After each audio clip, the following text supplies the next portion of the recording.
যখন মাইয়েতকে কবরে শোয়ানো হয় তখন সে তাকে দাফন করে যাওয়া ব্যক্তিদের হাঁটার খসখস আওয়াজ শুনতে পায়।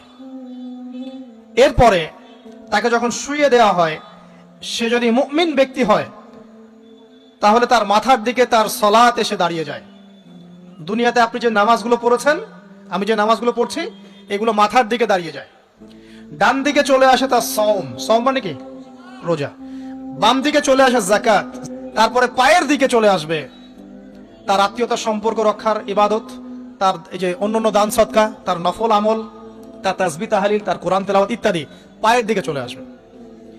এখানে একটা হাদিস এসেছে, সূরাতুল মুলক যে ব্যক্তি রাতের বেলা তেলাওয়াত করবে, কোন সূরা ভাই? তাবারাকাল্লাযী বিয়াদিহিল মুলক ওয়া হুয়া আলা কুল্লি শাইইন কাদির। এই সূরা যে ব্যক্তি রাতের বেলা করে তেলাওয়াত করবে, ইনশাআল্লাহ সূরা মুলক কবরে তার সাথে থাকবে এবং কবর আযাব থেকে সূরা মুলক তাকে বাঁচাবে ইনশাআল্লাহ। আমি বুঝাচ্ছি যে কি অবস্থাটা হবে। এবার দুজন ফেরেশতা মাথার দিক থেকে আসবেন, আসতে চাইবেন, সালাত বলবে এখান দিয়ে আসা যাবে না, এদিক দিয়ে আসা যাবে না।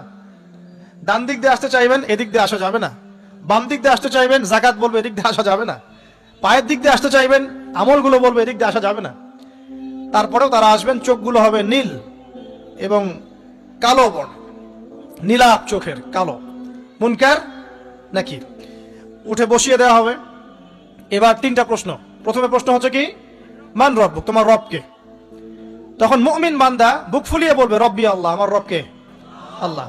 পৃথিবীতে যে ব্যক্তি আল্লাহর সাথে শিরিক করে নাই, আল্লাহ তাওহীদের উপর থেকেছে এবং তার উপরে মৃত্যুবরণ করেছে, ইনশাআল্লাহ সেই ব্যক্তি এর উত্তর নির্দ্বিধায় দিতে পারবে ইনশাআল্লাহ। আর দুনিয়াতে যে বা যারাই আল্লাহর সাথে শিরিক করবে, আল্লাহর সাথে শিরকের পাপে লিপ্ত হবে, ওই অবস্থায় মারা যাবে, তাওহীদের উপর থাকবে না, কোশ্চিন কালেও মান রব্বুক উত্তর দিতে পারবে না। তারপরে প্রশ্ন হয়ে যাবে মা দীনুক, তোমার দিন কি ছিল? মুমিন বান্দা উত্তর দিবে কি? দীনি আল ইসলাম, আমার দিন ছিল ইসলাম। এখানে শুনে রাখেন, পৃথিবীতে যারা ইসলামকে পরিপূর্ণরূপে পালন করবে তারাই এই উত্তর দিতে পারবে ইনশাআল্লাহ।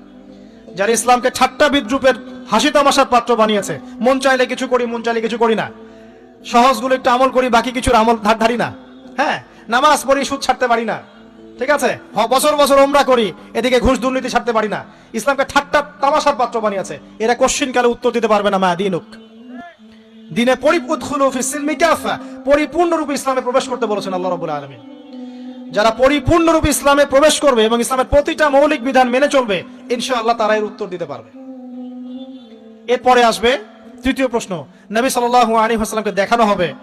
যখন দেখানো হবে তখন সূর্য যখন ডুবে যায়, যে দৃশ্যটা আমরা দেখতে পারি না, ওই দৃশ্যটা ভেসে উঠবে এবং মুমিন বান্দা অস্থির হয়ে যাবে, বলবে আমাকে ছেড়ে দাও, আমি নামাজ পড়বো। সুবহানাল্লাহ। তার কারণ তার কাছে মনে হবে যে আসরের ওয়াক্ত হয়ে গেছে, আসরের ওয়াক্ত হয়ে গেছে, আসরের ওয়াক্ত চলে যাচ্ছে, আমাকে নামাজ পড়তে হবে। চিন্তা করেছেন? ওই যে একটা হাদিস আছে না, যে 7 শ্রেণীর মানুষকে আল্লাহ রাব্বুল আলামিন আরশের ছায়া দিবেন।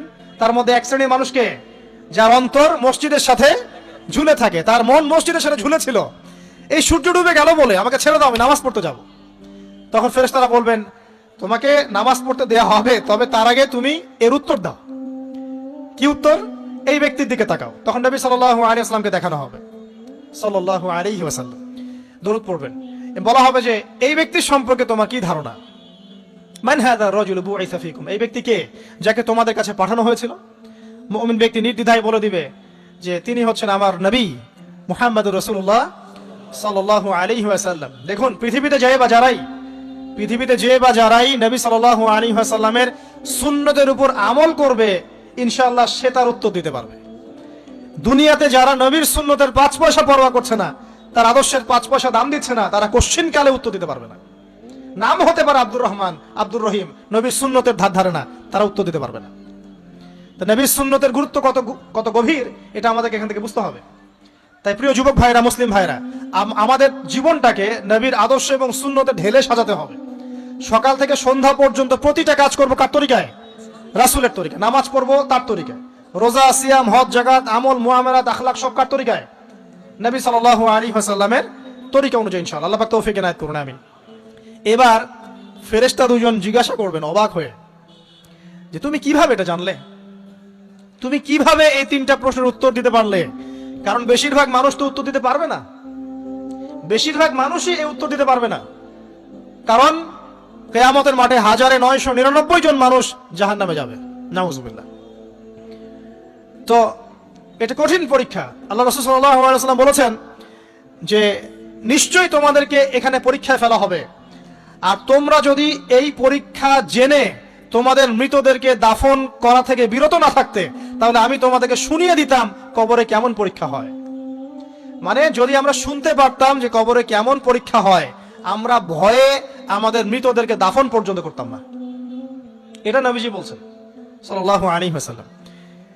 তাকে জিজ্ঞাসা করা হবে যে তুমি কিভাবে জানলে এটা? বেশিরভাগ মানুষ তো পারে না উত্তর দিতে। তখন সেই ব্যক্তি বলে বসবে, সেই ব্যক্তি বলবে যে করাতু কিতাব আল্লাহ, আমি আল্লাহর কিতাব এই কোরআন পড়েছি। মুমিন বলবে আমি আল্লাহর কোরআন পড়েছি, ফাআমানতু বিহি, আমি এর উপর ঈমান এনেছিলাম, ওয়া সাদ্দাকতু, এবং সত্যায়ন করেছিলাম। সুবহানাল্লাহ। অতএব দুনিয়াতে যারা দ্বীনের জ্ঞান অর্জন করছে না, কোরআন পড়ছে না, হাদিস পড়ছে না, পড়াশোনার চেষ্টা করছে না, জানার চেষ্টা করছে না, কবরে পাওয়া ডিফিকাল্ট আছে। এটা একটা অন্যতম প্রশ্ন। আমরা কিন্তু মনে করি 3টা প্রশ্ন হচ্ছে, আসলে প্রশ্ন হচ্ছে কয়টা? 4টা। 3টার পরে আরো একটা এক্সট্রা। কিভাবে জানলে? তখন উত্তর দিচ্ছে আমি আল্লাহর কিতাব পড়েছি, ঈমান এনেছি, সত্যায়ন করেছি। সুবহানাল্লাহ।